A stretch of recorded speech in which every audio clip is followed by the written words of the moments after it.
Hey everybody, welcome back to Brainiac Baseball's 1982 Detroit Tigers season replay. Today we are going to do our trade deadline standings and league leaders end of the month of July compilation video. We're going to try to knock it out fairly quickly and not spend a ton of time on the trade deadline trades. But we're going to take a look at the standings here first. We'll go to the trades next, and then the league leaders after that. So let's take a look at the American League. And we have a 5-game lead over the Yankees as of the end of July. And I feel pretty good about that. In some ways, I feel like the Yankees are a better team than we have. You take a look here at their roster. I mean, they really have all-stars at almost every position.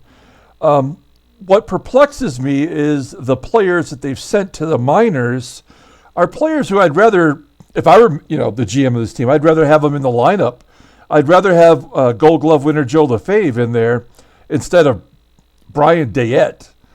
So I don't really get what they're going after with their lineup. And, of course, their pitching staff is top-notch. We have yet to see what Bob Tewksbury can do for them.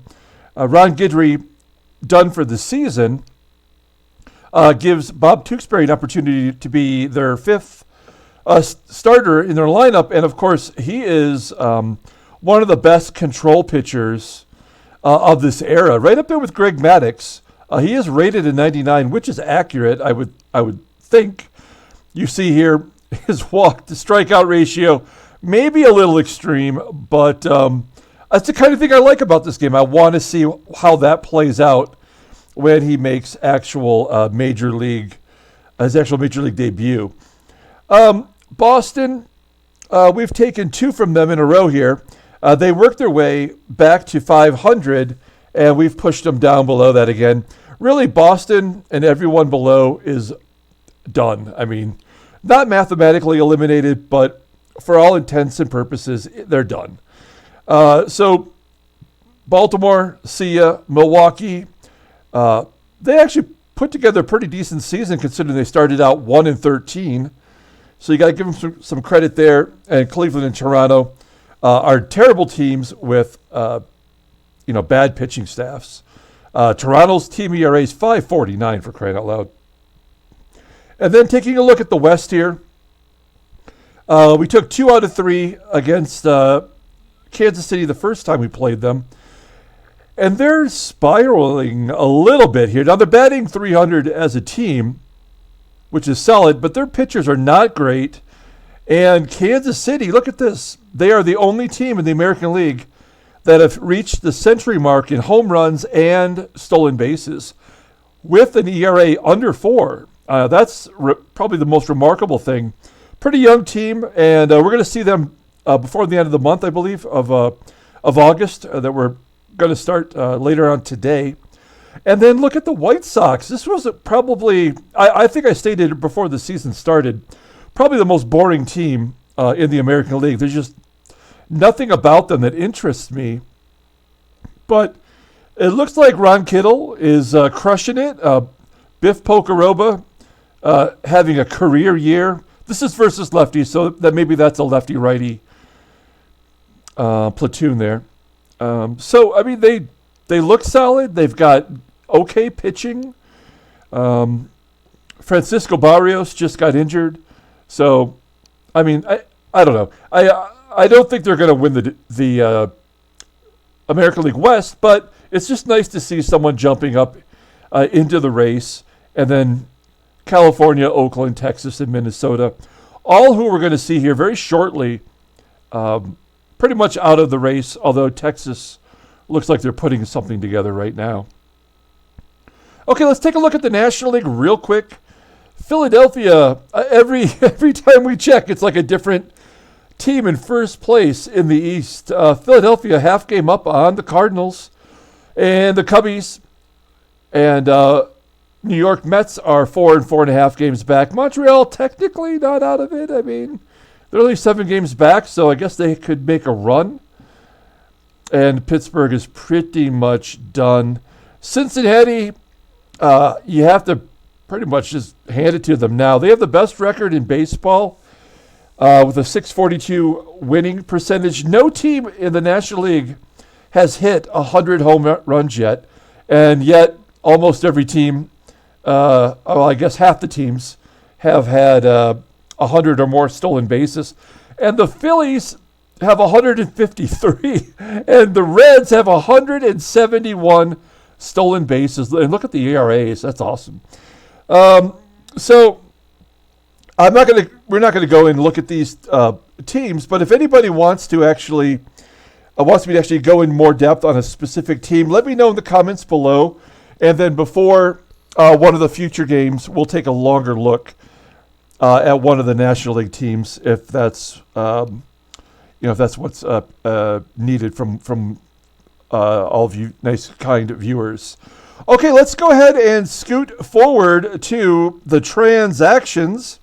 We didn't look at the transactions yesterday because we wanted to see if there was going to be any trade deadline deals and focus on those in today's video. But we're not seeing any here. In fact, there was 2 injuries for the White Sox to wrap up the month. Barrios, who we just saw, and Fran Mullins, only out for a couple of days, each of those guys. So not that big of a deal. But what we are going to do here is we're going to take a look at the trades since the start of the season, so April 1st and down, and just see if there are any key components that have accelerated their teams toward the playoffs.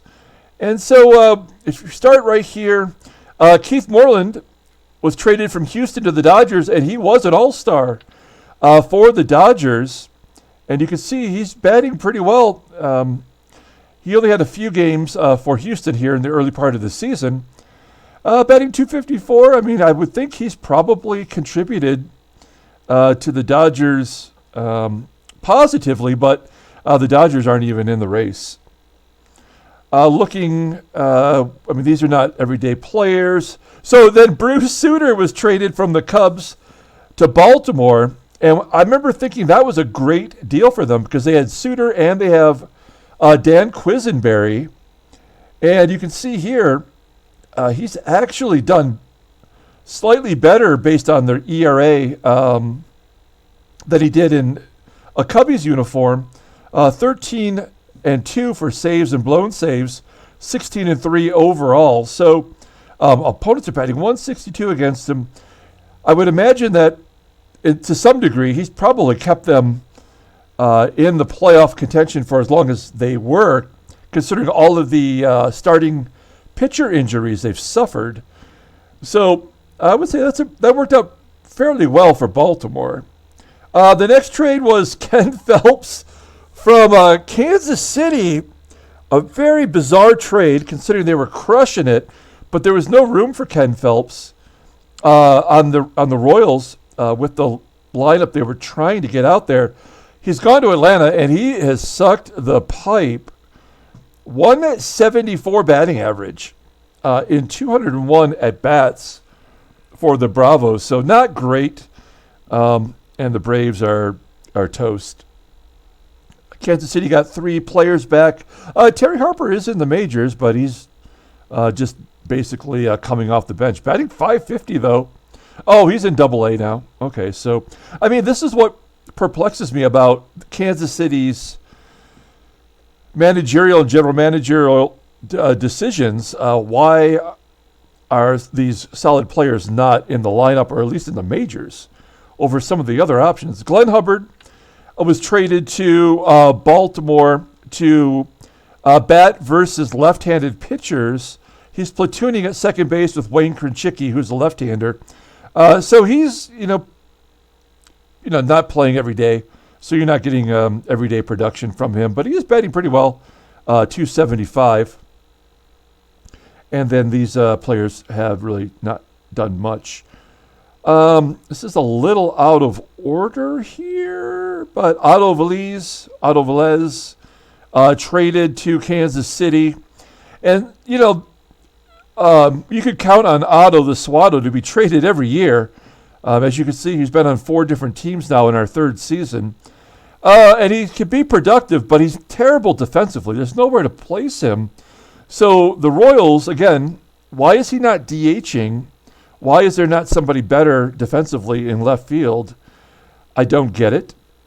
Then we have the trade that we made with the Royals, which was Drabek, who we got in return. He's in Double-A for us for Roger Mason. Mason's in Triple-A, I believe. We're looking at Bob Baylor, again, over to Kansas City, and they put him right into the lineup. I mean, his ratings are low. He's great defensively. I mean, he's not going to get you a lot of hits. At one point, he was a prolific stolen base guy. Not prolific, I guess in the teens, but he can't even provide you with that at this point of his career. No guarantees anyway. Okay, we're going to go to the next section here. This is the kind of thing, I don't know. I don't know if I've done this in the years past, but this is something that I would do for myself if I were playing this game. I'm always a little curious what's worked out and what hasn't worked out. I don't know if you can glean any knowledge from it, but here's Ozzie. Ozzie went to the Yankees after 42 games with the Padres, and he's picked up the pace for them. Obviously, he's going to crush it defensively. I mean, he's 90s anywhere in the infield and in left field. I don't actually remember Ozzie playing left field, but I guess it's possible, right? So that looks pretty sharp there. Joe Patini went to Cincinnati from the Giants. That was going to be a solid move, and then he got injured. He's done. He broke his neck. And he was batting even better for the Reds than he was for the Giants. So that turned out to be a bummer. And the Reds gave away a couple solid relievers. And then maybe one of my best deals, I sent Jeffrey Leonard to Atlanta, and he is getting regular playing time, batting .291, pretty good, right? I mean, you can't deny that. He probably would not have played for us at all, so that's why we got rid of him. Plus, he's going to arbitration, so we would have had to pay him more money. Instead, we get back Eddie Miller, and all this guy has done for us is bat .400 with 17 out of 20 stolen bases. Hit his first career home run yesterday. He scored 31 runs in 32 games, guys. That's crazy. And we're at a point where we really can't play him every day because we got Kevin Bass too, who's good, and we have Glenn Wilson who's injured, who the position really initially belonged to him. So we gave up Mark DeJohn and reliever Gil Rondon. So I mean, not a big deal in that. We also got Guy Solars from the Giants. Oh, okay. This was a 1-for-1, and this was Guy Solars for these two clowns. So Solars, looking at our guy, he's participated. He's been great defensively. He got his first stolen base just the other day. I mean, he seems to do something every time he comes into the ball game. He's not an integral part of our game, but next year he will be because we're going to let Wags go, Mark Wagner, and Solars will take over the super utility role. Then we traded Bryn Smith, who was just terrible for us, for George Wright. George Wright has been also bad in Double-A. We also got Samula, which we can always use that. But you'll see here, Bryn Smith, 10 starts, 3-5 with a 5.09 ERA for the Rangers. So he's only pitching a little bit better than he did for us. But he's in the a regular rotation, and maybe at some point he'll get it turned around for them. A trade here, not a big deal. This was a big trade because it actually kind of jacked up the Mets in a way that maybe a real GM wouldn't do this. But they traded for Dave Parker, who, my personal opinion, I believe he deserves to be in the Hall of Fame. A fantastic career.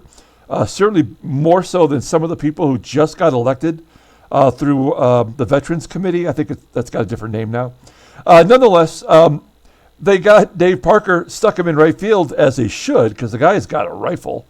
And it caused Joel Youngblood to lose his job. They sent him to AAA, and he, at the time, was among the league leaders in home runs in the National League. Joel Youngblood was. So very odd decision there to take on all that payroll. And then here was a salary dump, if I ever saw one. Baltimore, of course, in desperate need of pitchers, traded Mike Flanagan, who had just got moved into the role he was actually in the bullpen. He became a starter when Jim Palmer got injured. And then they traded him to the Cubbies, and they got $1 million in cash back. So they got rid of $1 million contract, and they got $1 million in cash. So at least they will be able to sign,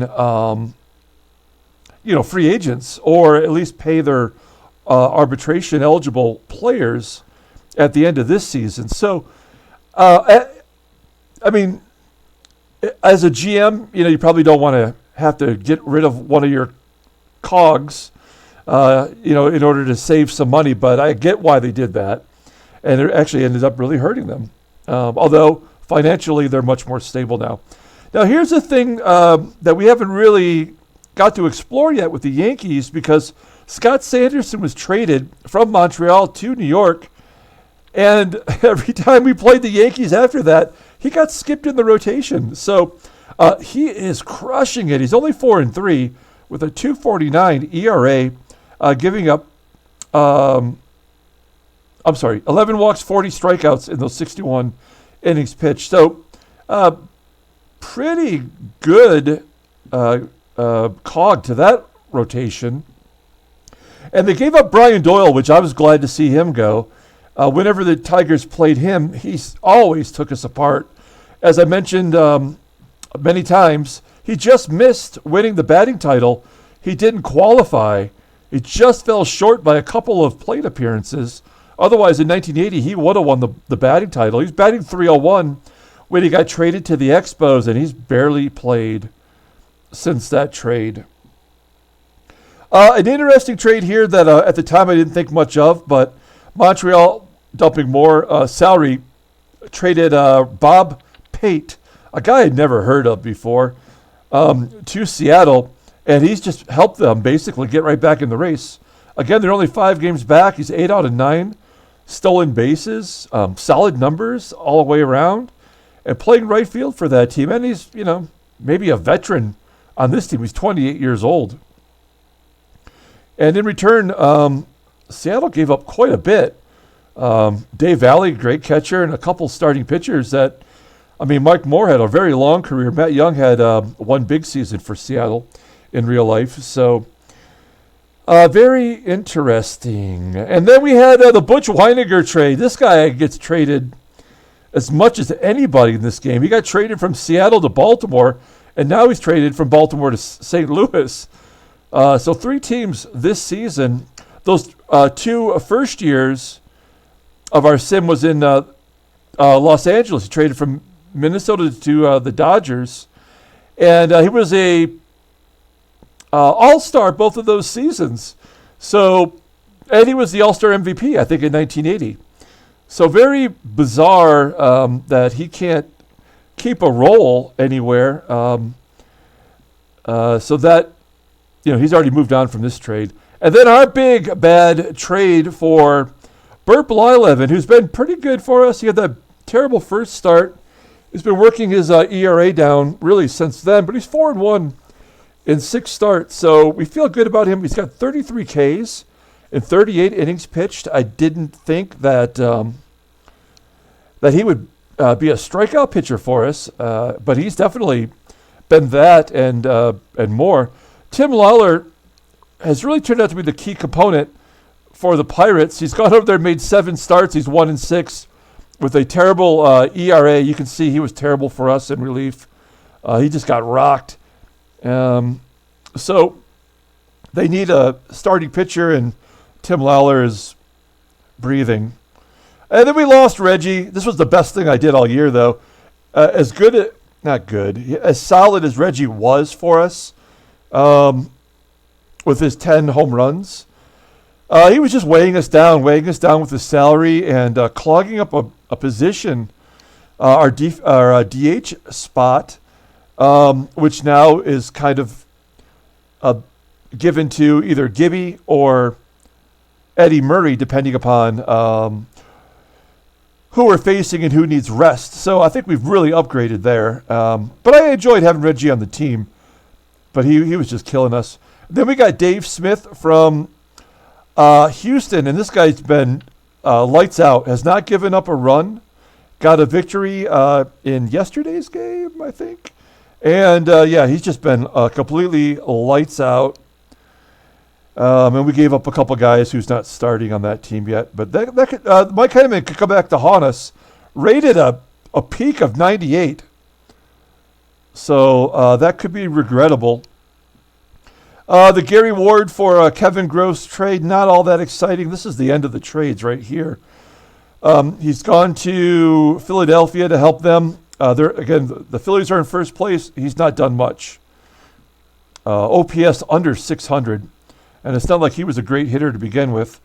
And Kevin Gross is still young. So, and then here's the last deal. You just saw us make this a few days ago. We got Eddie Murray from Baltimore. And they offered him to us. I didn't even go after him. In fact, I couldn't say no. You can see here, he's not been very good for us, though. 4 for 22. No extra base hits and 4 RBI. And we've had him right in the middle of the lineup in the cleanup role. OPS is terrible. But he's a Gold Glove winner who we DH. Brock is actually better defensively right now. We gave up Andres Galarraga, who we invested in a decent trade earlier last year. And we were able to really get his peak rating up. It was low when he was on Montreal. And then sadly we had to say goodbye. But he would have came up in September for sure, the way that he was hitting. And we would have given him a trial at first just to see. So that's going to do it for the trades. Let's go ahead and get right to the leaders. And then we'll wrap this baby up. I appreciate everyone who follows along. Like and subscribe. We do this at the end of every month. Obviously, we try to play at least one game every day, unless I got something I got to do in life. But I'm a pretty boring guy, so this is what I do. I enjoy it. I hope you get some chuckles out of it from time to time. Let's take a look at the American League batting average here. And George Brett's got got a challenger now in Wade Boggs. Brett was batting 400. And then he's kind of taken a bit of a dive here. Let's take a look at his log. Yeah, he's batting 205 in his last 20 games. I guess almost really since the All-Star break. So he's had a couple of good games in there. But really kind of tailed off. Still holding on to the American League batting average lead. Sticky Mickey right up there at 325 in the 6th position. Eddie Murray, of course, most of that work was done with Baltimore. Lance Parrish, surprisingly, at 295, and he's got 4 home runs since the All-Star break. So maybe his power's finally coming around, and Gibby has just been incredibly steady all season, providing big hits, home runs, stolen bases. There's the rest of your top 25 in batting average. The 25th spot is at 286. I feel like that's realistic, right? So that's kind of cool. Okay, let's take a look at, instead of doing batters and then pitchers, we're just kind of going to go in order here and hit all the highlights. Complete games, you son of a bitch. It's Frank Tanana with 8 complete games. Yeah, no Tigers here. I think we have one. I think it's Dave Roseman's got 2, and I think that's it that we have representing. So take a look there and find your favorite. Let's go ahead and look at doubles. Is this Wade Boggs? Oh, no, it's Alan Bannister. That's right. Alan Bannister, 38 doubles. Wade Boggs put up a bunch of doubles in that series that we just Oh, no, I guess we're in the middle of it, right? We got one more game to go. So, yeah, this series he's got a couple. Garth Orge, wouldn't expect that. Eddie Murray, again, all of those, all 22 were with Baltimore. And I think our team leader is Lance Parrish with 16. So we're not even close. Grounding into double plays. Eddie Murray, again, all that with Baltimore. Lance Parrish not on the list. So that means he's coming through with base hits, I guess. But Biff Pokeroba leads with 26. ERA, we're going to do that next, I guess. Let's take a look at the earned run average leaders. Roger Slagle, is this the guy that just shut us out? I can't remember. Or was it the other guy? No, he got the loss, actually. So it was Stefan Weaver who had the shutout against us. Oh, he's right there, too. He's number 3. And Ron Guidry, done for this season. And he didn't get enough innings to qualify. So he'll drop off toward the end of the year. Dave Rosemont had just had a tough one. His ERA at 3.28. Jack, I have no idea what's wrong with Jack. Rick Russell on there, look at that. I mean, only 15 pitchers under an ERA of 4.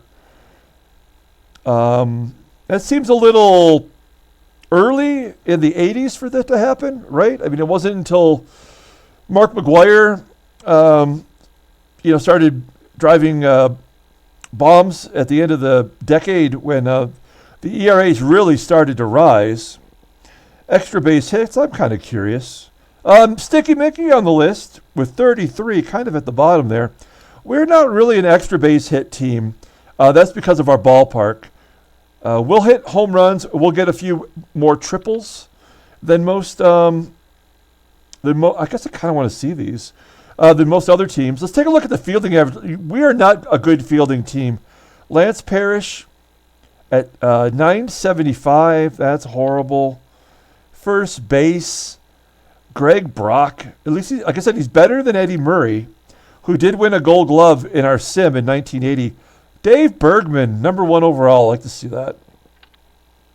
Second base is Lou at the bottom, toward the bottom of the qualifiers. Neil Fiala of the White Sox. Third base, Mickey Hatcher, kind of in the middle. He's doing better than I thought he would do. I never thought he would hit as good as he is. I certainly did not expect him to field in the middle of the pack. And really, I mean, he could be moved over to first base for Hojo, for Howard Johnson next year if we needed to. Shortstop Trammell. Oh, man, Trammell is a heartbreaker. But he does have a positive defensive range average and also a positive defensive WAR. So what are you going to do? The Sox lead in that department as well. Gibby in left. I'm surprised he has enough games to qualify over there because we've been putting Henderson over there. Gibby's been at DH a lot. Gibby, not good defensively. That's for certain. We have nobody in center field because we're always rotating. It's Dawson, it's Miller, it's Ricky sometimes. So Gary Pettis, Gold Glove winning center fielder. That makes sense. And in right field, same thing. We have nobody because we are always changing right field. Sometimes it's Dawson. Sometimes it's Kevin Bass. So we just don't have any qualifiers. Games pitches is going to be all Detroit. And this is with sending Rucker, Cappy. Comstock's been down a lot. Patterson down in the minors right now. We sent them down for 10 days each just to kind of keep their innings pitch total under control. So Dan Quisenberry, the only non-Tiger there in the top 5. Games played, Sweet Lou at 100, Willie Mays Aikens, and Carl Pagel playing every day. Okay, grounding into double plays by pitchers. Jim Clancy. Hits. George Brett, no doubter. And then look at that. Sticky Mickey, 134 hits on the season. Could he get to 200? What do we have? 60. We have 53 games to go, so not likely. Maybe George Brett gets there. if he stays healthy. Hit batters, Jim Clancy. Jack Morris has 4. Who's been hit? Randy Azador. And 3 Tigers with 3. Home runs allowed. Dave Rozema's going to be on this list. Yeah, he's been giving up a lot. But solo shots, so they haven't been damaging. He's given up more home runs this year through 137 innings than he did all last year in our strike-shortened season. Okay, innings pitched. Yeah, no Tigers on there. You know my MO. We yank them before they explode most of the time. Innings per game, no Tigers on there. Roger Slagle edging out Frank Tanana. Intentional walks, we get a lot of these as a, I don't know, it's like a strategy for the computer, AI. Ron Kittle has the most, it was 7, and you see all the Tigers on there, not including Eddie, really. Okay, on base percentage, Spike Owen at 415, not George Brett. George Brett down to 390 in the 7th spot. Ricky Henderson, this is why he may beat out Mickey Hatcher for our team MVP. He does get on base a lot. He really gives us a chance to score runs, even though once he gets on, he'll get thrown out on the base path. But he's got 3 doubles in the last 2 starts for him. Outfield assists, Lee Mazzilli with 10. That's going to definitely give him his 2nd Gold Glove if he keeps that up.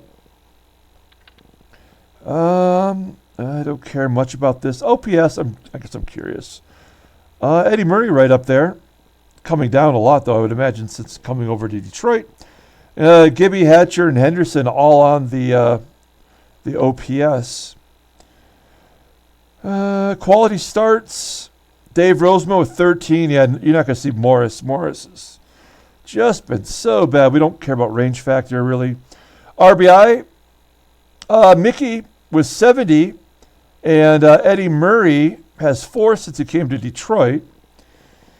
So we have a couple of guys represented, and Ricky Henderson with 58 RBI. Look at that. George Brett is at 99 with like 55 games to go. But again, I think he's got 13 RBI in his last 20 games, so he's still doing fine.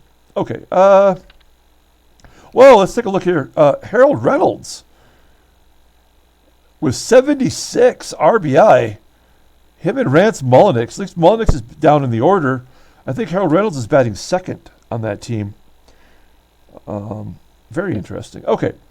Runners thrown out. Lance Parrish has thrown out 25. Bobby Ramos on the list. Ron Hasse, last year's MVP, thrown out the most batters. He's got an average arm, so maybe people take more chances against him. Percentage-wise, Lance is just over 30. That seems to be the sweet spot for a catcher. If you're below 30, you're probably not doing great. And I think that's a fair assessment. Here's the runs scored. We are so evenly dispersed on our team in this category. It's weird. Sweet Lou, and that's probably because I mix my lineup a lot. I don't keep Lou at the top. He's in the 7, 8, or 9 spot. Gibby, is 3, 4, and 5 usually. Mickey, 3, 4, and 5. He's batted in the 2nd spot even a couple times this year. Okay, runs created, don't care. Sacrifice hits. Let's give some props to Mark Wagner. Leading the American League with 8 sacks. And really, the American League's just not into it. Marty Barrett's got 5. So, just doesn't happen. What about sack flies? Dawson has 6. That's like the one thing he's doing right. Eddie Murray's got 6. Saves. Roger, because we divide it. This is a right-handed closer. This is our left-handed closer. Normally, that's the kind of thing that doesn't work, but it's working great for us right now. Plus, we have Dave Smith, who I think I'll probably turn those duties over to next year. Mostly because Roger Weaver walks more than he strikes out. And he doesn't give up a lot of hits, but, I mean, you can't have your closer walking the leadoff guy every time he comes in to get a save. Shutouts. Jack has the opening day one, and I don't think we've had another complete game shutout all season. But look at Frank Tanana. You son of a bitch. He's got 5. It's pretty impressive.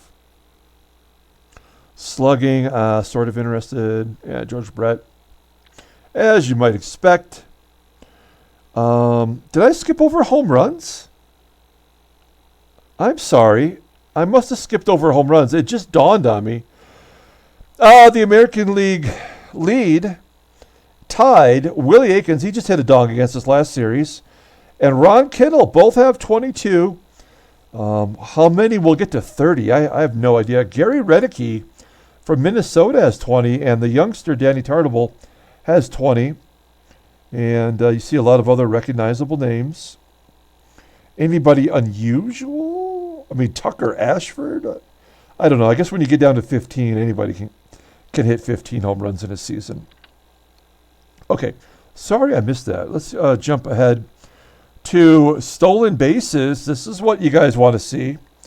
Omar Marino, 50 stolen bases so far this season. He's kind of slowed down, though, right? I mean, he had a huge lead.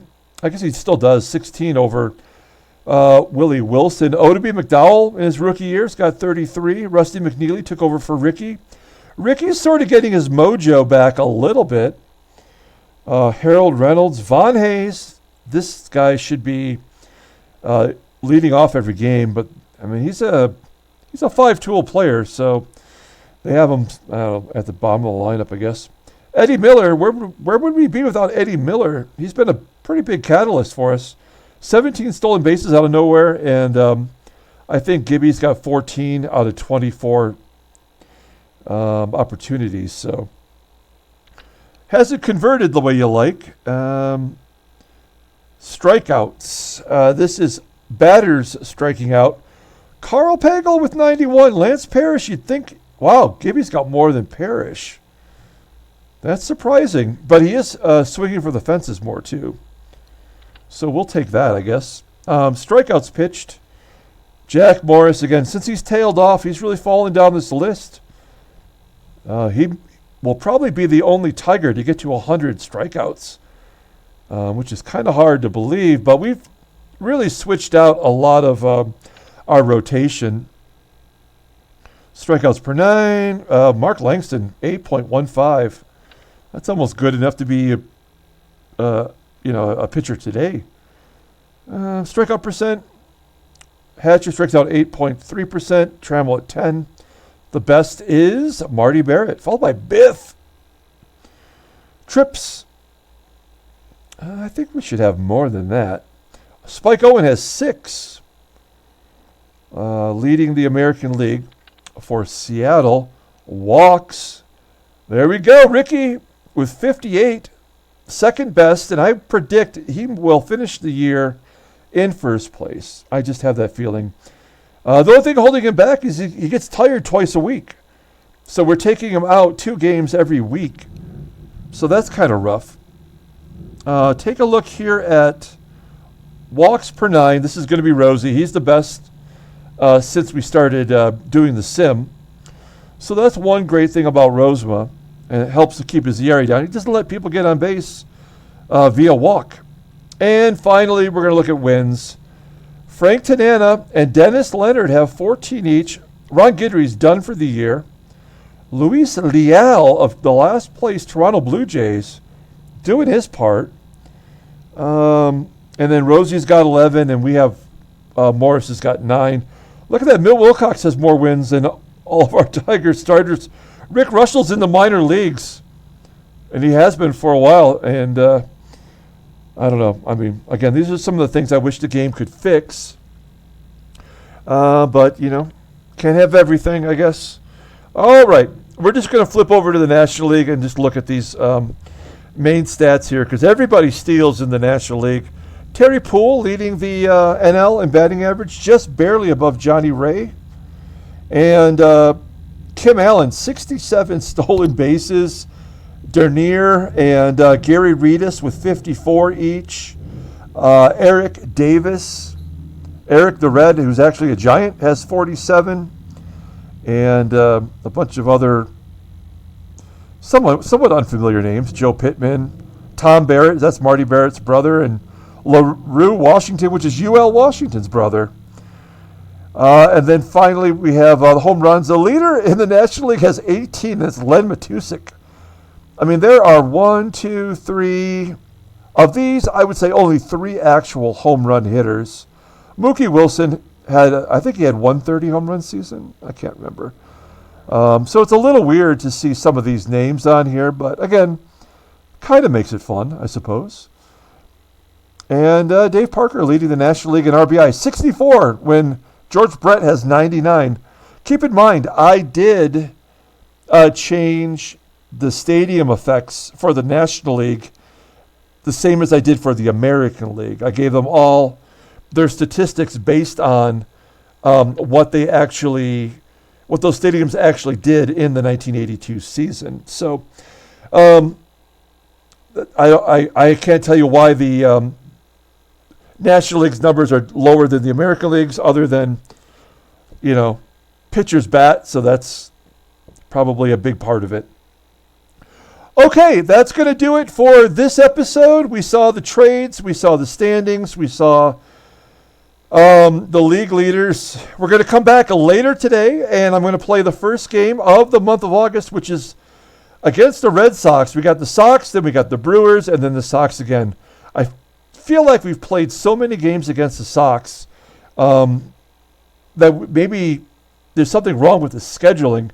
But after we finish up with Boston, then we go to the West, and we have the West all the way through the end of the year. No more games against the East. The only other thing to look forward to, other than eliminating our opponents, is the September call-ups, which take place on September 1st. And maybe we'll have a video where we discuss who in our minor league system deserves to get the opportunity to make the roster for the final stretch drive. Okay, that's going to do it. We're going to come back a little bit later today. Until then, everyone, have a great day.